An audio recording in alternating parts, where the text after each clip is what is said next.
ബുദ്ധിമാനായ മണ്ടൻ എന്നറിയപ്പെട്ട ഭരണാധികാരിയെ അറിയാമോ? വലിയ പണ്ഡിതനായിരുന്നു എങ്കിലും കെട്ടുകണക്കിന് ഭരണപരിഷ്കാരങ്ങൾ കൊണ്ടുവന്ന് മണ്ടൻ എന്ന പേര് സമ്പാദിച്ച ഒരാളാണ് അദ്ദേഹം. 1300 മുതൽ 1351 കാലഘട്ടത്തിൽ ഉണ്ടായിരുന്ന ഡൽഹി ഭരിച്ചിരുന്ന ഭരണാധികാരിയായിരുന്ന സുൽത്താൻ അബ്ദുൽ മുജാഹിദ് മുഹമ്മദ് ഇബ്നു തുഗ്ലക് ആണ് ആ ബുദ്ധിമാനായ മണ്ടൻ. നമുക്ക് നോക്കാം തുഗ്ലക്കിന്റെ പാളിപ്പോയ ഭരണപരിഷ്കാരങ്ങൾ. അതിനു മുമ്പ് ഒരു ചോദ്യം, ഇനി തുഗ്ലക്കിന് ഉദാഹരണമായി ഏതെങ്കിലും ഭരണാധികാരികളെ നിങ്ങൾക്ക് തോന്നുന്നുണ്ടോ? ഉണ്ടെങ്കിൽ കമന്റ് ചെയ്യൂ, കൂടെ എന്തുകൊണ്ടാണ് അങ്ങനെ തോന്നിയത് എന്നും. അപ്പോൾ നമുക്ക് വീഡിയോയിലേക്ക് പോകാം. ദീർഘവീക്ഷണമില്ലാതെ നടപ്പാക്കുന്ന ബുദ്ധിശൂന്യമായ ഭരണപരിഷ്കാരങ്ങളെ വിശേഷിപ്പിക്കാൻ തുഗ്ലക് എന്ന ശൈലിപ്രയോഗം തന്നെ ഉണ്ടായത് ഈ ഇബ്നു തുഗ്ലക്കിന്റെ ശൈലികളിൽ നിന്നാണ്. തുഗ്ലക് രാജവംശത്തിലെ ഗിയാസുദ്ദീൻ തുഗ്ലക്കിന്റെ മൂത്ത മകനായിരുന്നു ഇദ്ദേഹം.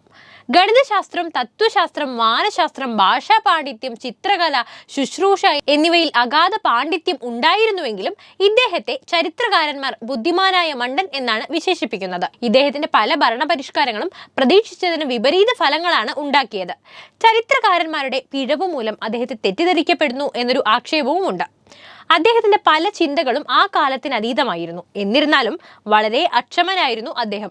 സ്വന്തം ആശയങ്ങൾക്കനുസരിച്ച് മാറ്റം വരുത്താൻ കഴിയാത്തവരെ പലപ്പോഴും ക്രൂരമായി ശിക്ഷിച്ചിരുന്നു. സുൽത്താൻ മുൻകാലത്ത് ദൂർത്തടിച്ചും ചിന്തിക്കാതെ സ്വർണ്ണക്കിഴികൾ സമ്മാനമായി കൊടുത്തും രാജ്യത്തെ ഖജനാവ് കാലിയാക്കി.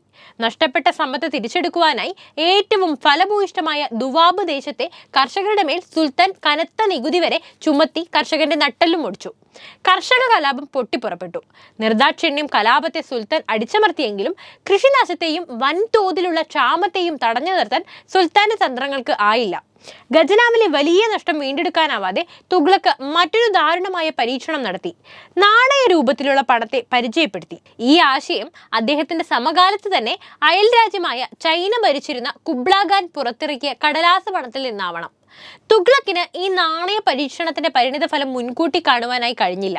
ഈ നാണയത്തിന്റെ മൂല്യം ഖജനാവിലുള്ള സമ്പത്തിനെ അടിസ്ഥാനമാക്കിയാണ്. ഈ പരീക്ഷണം വിജയിച്ചാൽ മുഴുവനും സ്വർണമാവുമെന്ന് അദ്ദേഹം കരുതി. അങ്ങനെ പക്ഷേ ഭരണകൂടം മാത്രമേ ഈ നാണയങ്ങൾ ഇറക്കാൻ പാടുള്ളൂ എന്ന് അദ്ദേഹം മറന്നും പോയി. ഇതിന്റെ പരിണിതഫലമായി പ്രജകൾ ഈ നാണയം ഉണ്ടാക്കുവാനുള്ള വഴി സ്വന്തം കണ്ടുപിടിച്ചു. ചന്തകൾ മുഴുവൻ ഈ വ്യാജ നാണയങ്ങൾ കൊണ്ട് കാലിയാക്കപ്പെട്ടു. എല്ലാ വീടുകളും നാണയശാലകളായി മാറി. ജനങ്ങൾ ലക്ഷക്കണക്കിന് നാണയങ്ങൾ സ്വന്തം ഉണ്ടാക്കി. ഇന്ത്യയുടെ ചരിത്ര പുസ്തകമായ സ്റ്റാൻലി ലൈൻ പൂൾ എഴുതിയ medieval India from the Muhammadan conquest to the region of the Akbar the Great എന്ന പുസ്തകത്തിൽ പറഞ്ഞിരിക്കുന്നത്, ഉണ്ടാക്കിയെടുത്ത നാണയങ്ങൾ കൊണ്ട് അവിടുത്തെ പ്രജകൾ ആർഭാട ജീവിതം നയിച്ച് പശുക്കളെ വാങ്ങി. ആയുധങ്ങൾ, വസ്ത്രങ്ങൾ എന്നിവ ഇങ്ങനെ കയ്യിൽ കിട്ടുന്നതെല്ലാം അവർ വാങ്ങി. ചെറിയ രാജാക്കന്മാരും ഗ്രാമങ്ങളും സമ്പന്നരാവുകയും രാജ്യം ദരിദ്രമായി പോവുകയും ചെയ്തപ്പോൾ ഈ നാണയങ്ങളുടെ മൂല്യം അങ്ങനെ തന്നെ ഇല്ലാതായി എന്ന് തന്നെ പറയാം. ഇതുകൊണ്ട് തന്നെ സുൽത്താൻ ഈ ഉത്തരവ് പിൻവലിക്കുവാൻ നിർബന്ധിതനുമായി. ഈ പരാജയപ്പെട്ട വലിയ പരീക്ഷണത്തിന്റെ ഭാഗമായി അദ്ദേഹം ചെമ്പ് നാണയങ്ങൾക്ക് പകരമായി ഖജനാവിൽ നിന്നും സ്വർണം, വെള്ളി എന്നിവ കൊടുത്ത് കൈമാറാൻ തീരുമാനിച്ചു. ആയിരക്കണക്കിന് സ്ത്രീ പുരുഷന്മാർ കൂട്ടത്തോടെ തലസ്ഥാനത്തെത്തി. അവസാനം ചെമ്പുമലകൾ മാത്രമാണ് തുഗ്ലക്കിന് ലഭിച്ചത്. മുഹമ്മദ് ബിൻ തുഗ്ലക്കിന് ഏറ്റവും വലിയ ചീത്തപ്പേര് സമ്മാനിച്ചത് തുഗ്ലക് സാമ്രാജ്യത്തിന്റെ തലസ്ഥാനം ഡൽഹിയിൽ നിന്നും ദൗലത്താബാദിലേക്ക് മാറ്റിയതാണ്. ഖജനാവ് കാലിയാക്കി പുതിയ തലസ്ഥാനം രൂപപ്പെടുത്തിയത് മാത്രമല്ല, ജനങ്ങളുടെ ഇഷ്ടത്തിനെതിരെയാണ് അവരോട് പുതിയ തലസ്ഥാനത്തേക്ക് മാറാൻ സുൽത്താൻ ആജ്ഞാപിച്ചത്.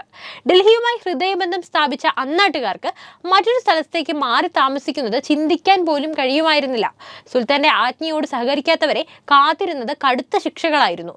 കൊച്ചു കുട്ടികളും വൃദ്ധന്മാരും രോഗികളും ഗർഭിണികളും യാത്രയിൽ ഏറെ ക്ലേശിച്ചു. പലരും രോഗം മൂലം വഴിക്ക് വെച്ച് തന്നെ മരിച്ചു. ഡൽഹിയിൽ നിന്ന് ദൗലത്താബാദ് വരെയുള്ള റോഡിന്റെ ഇരുവശത്തും ഏറെ ഖബറിടങ്ങൾ കാണാമായിരുന്നു അത്രേ. തലസ്ഥാന മാറ്റത്തോടെ നിരവധി പേർ മരിക്കുകയും ജനങ്ങൾ നിരാശരാവുകയും ചെയ്തത് കണ്ടപ്പോൾ തലസ്ഥാന മാറ്റം ഉപേക്ഷിക്കാൻ സുൽത്താൻ തീരുമാനിച്ചു. ദൗലത്താബാദിൽ താമസം തുടങ്ങിയ ഡൽഹിക്കാരോട് മടങ്ങി വരാൻ കൽപ്പിച്ചു. മടക്കയാത്രയിൽ വൃദ്ധന്മാരും രോഗികളുമായ പലരും മരിച്ചു. അങ്ങനെ തലസ്ഥാന മാറ്റം മഹാപരാജയമായി. 26 വർഷത്തെ അദ്ദേഹത്തിന്റെ ഭരണം പരാജയപ്പെട്ട പദ്ധതികളുടേതായിരുന്നു എന്ന രേഖപ്പെടുത്തലുകൾ നിലനിൽക്കുമ്പോഴും ഏറെ തെറ്റിദ്ധരിക്കപ്പെട്ട സുൽത്താനാണ് മുഹമ്മദ് ബിൻ തുഗ്ലക് എന്നും വിരോധമുള്ള ചരിത്രകാരന്മാർ അതിബുദ്ധിമാനായ സുൽത്താനെ തെറ്റായി വിലയിരുത്തിയതാണെന്ന വാദവും ശക്തമാണ്. അപ്പോൾ വീഡിയോ ഇഷ്ടപ്പെട്ടാൽ ലൈക്ക് ചെയ്യാനും ഷെയർ ചെയ്യാനും ശ്രദ്ധിക്കുമല്ലോ.